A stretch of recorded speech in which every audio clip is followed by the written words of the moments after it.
Hello everyone, welcome to Sanmarga classes. ಬಲ ಮತ್ತು ಚಲನೆಯ ನಿಯಮಗಳು ಪಾಠ 50ನೇ ಪ್ರಶ್ನೆ.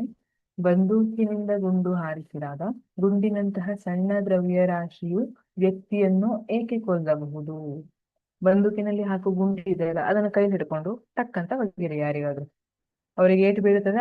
ನೀವು ಜೋರಾಗಿ ಹೊಡೆದಿಲ್ಲ ಅಂದ್ರೆ ಏಟು ಬೀಳೋದಿಲ್ಲ.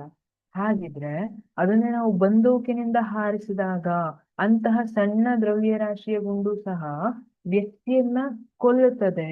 ಅಷ್ಟು ಶಕ್ತಿಶಾಲಿ ಯಾಕಾಗ್ತದೆ? ಹೇಗಾಗ್ತದೆ? ಗುಂಡಿನ ದ್ರವ್ಯರಾಶಿ ಚಿಕ್ಕದಾಗಿದ್ದರೂ ಅದು ಅತಿ ಹೆಚ್ಚಿನ ವೇಗದಿಂದ ಬಂದೂಕಿನಿಂದ ಹೊರಗೆ ಚಲಿಸುತ್ತದೆ. ಇದರಿಂದಾಗಿ ಉತ್ಪತ್ತಿಯಾಗುವ ಸಂವೇಗ ಹೆಚ್ಚಾಗಿರುತ್ತದೆ. ನಮಗ್ ಗೊತ್ತು, ಸಂವೇಗ ದ್ರವ್ಯರಾಶಿ ಮತ್ತೆ ವೇಗದ ಗುಣಲಬ್ಧವಾಗಿರುತ್ತದೆ. ಹಾಗಾಗಿ ಈ ಸಂವೇಗ ಏನಾಗ್ತದೆ, ನಾವು ವೇಗವನ್ನ ಜಾಸ್ತಿ ಮಾಡಿದ್ರೆ ಸಂವೇಗ ಕೂಡ ಜಾಸ್ತಿ ಆಗ್ತದೆ. ಗುಂಡಿನ ಈ ಹೆಚ್ಚಿನ ಸಂವೇಗವು ವ್ಯಕ್ತಿಯನ್ನು ಕೊಲ್ಲುತ್ತದೆ. ಇಲ್ಲಿ ಮತ್ತೆ ನ್ಯೂಟನ್ನ ಎರಡನೇ ನಿಯಮ. ನ್ಯೂಟನ್ನ ಎರಡನೇ ನಿಯಮದ ಪ್ರಕಾರ ಏನು?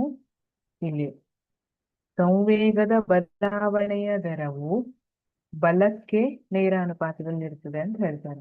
ಈಗ ಅರ್ಥ ಮಾಡ್ಕೊಂಡ್ರೆ, ಗುಂಡು ಸ್ಪೀಡಲ್ಲಿ ಹೊರಟು ಬರ್ತಾ ಇದೆ, ನಮ್ ಬಾಡಿ ಒಳಗೆ ಹೊಕ್ಕಿದೆ, ಬಾಡಿ ಒಳಗೆ ಹೊಕ್ಕಿದ ತಕ್ಷಣ ಸ್ಟಾಪ್ ಆಗ್ತಾ ಇದೆ ಅಲ್ವಾ?